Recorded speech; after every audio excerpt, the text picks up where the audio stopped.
હું લઈને આવ્યો છું ભારતનું બંધારણ. જે બંધારણમાં ક્વેશ્ચન છે તે લઈને આવ્યો છું. તો મિત્રો છેલ્લે સુધી જોજો. 20 MCQ છે. આ તમારા માટે જ છે. આમાંથી પૂછાવાની શક્યતા છે.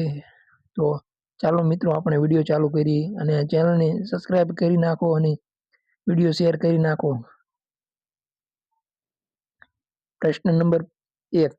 ભારતીય બંધારણ ક્યારે અમલમાં આવ્યું? જવાબ બી. 26 જાન્યુઆરી 1950.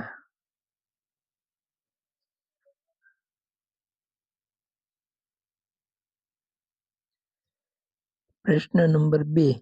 ભારતીય બંધારણ ક્યારે સ્વીકારવામાં આવ્યું? જવાબ સી. 26 નવેમ્બર 1949.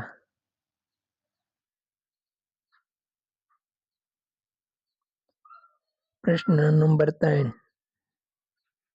બંધારણ રચના સભાના અધ્યક્ષ કોણ હતા? જવાબ એ. ડોક્ટર રાજેન્દ્ર પ્રસાદ.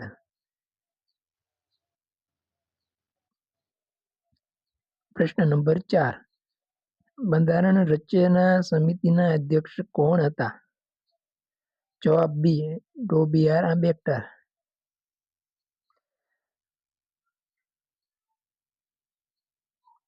ભારતીય બંધારણ વિશ્વમાં સૌથી મોટું લેખિત બંધારણ છે. જવાબ સાચો આવશે. દોસ્તો થોડી પ્રશ્નમાં મિસ્ટેક થઈ છે. બંધારણની પ્રસ્તાવનામાં કેટલા શબ્દો 1976માં ઉમેરાયા? જવાબ 3. તો મિત્રો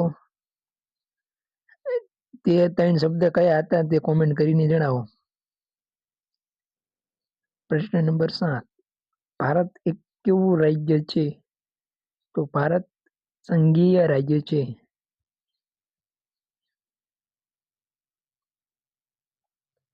બંધારણમાં મૂળભૂત અધિકારો કયા ભાગમાં છે?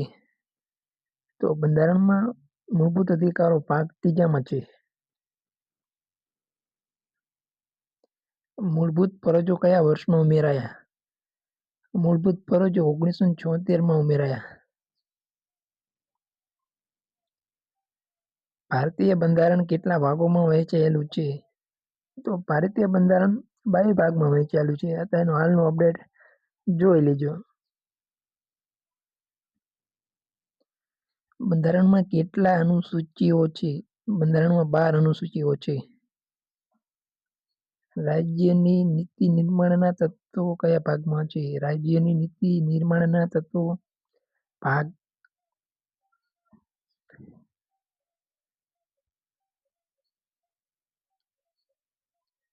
4માં છે.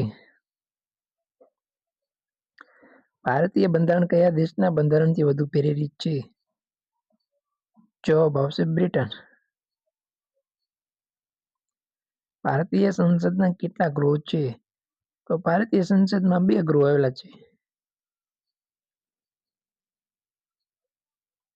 તે ગૃહ કયા 2 છે તે કોમેન્ટ કરીને બતાવજો. રાજ્યસભા કઈ ગૃહ છે? તો રાજ્યસભા ઉપલું ગૃહ છે. લોકસભાનો કાર્યકાળ કેટલા વર્ષનો છે? લોકસભાનો કાર્યકાળ 5 વર્ષનો છે. ભારતના રાષ્ટ્રપતિનો કાર્યકાળ કેટલા વર્ષનો છે? ભારતના રાષ્ટ્રપતિનો કાર્યકાળ 5 વર્ષનો છે. બંધારણમાં સુધારો કયા કલમ હેઠળ થાય છે? બંધારણમાં સુધારો કલમ 368 હેઠળ થાય છે. ભારતનું સર્વોચ્ચ ન્યાયાલય ક્યાં આવેલું છે? ભારતનું સર્વોચ્ચ ન્યાયાલય નવી દિલ્હીમાં આવેલું છે.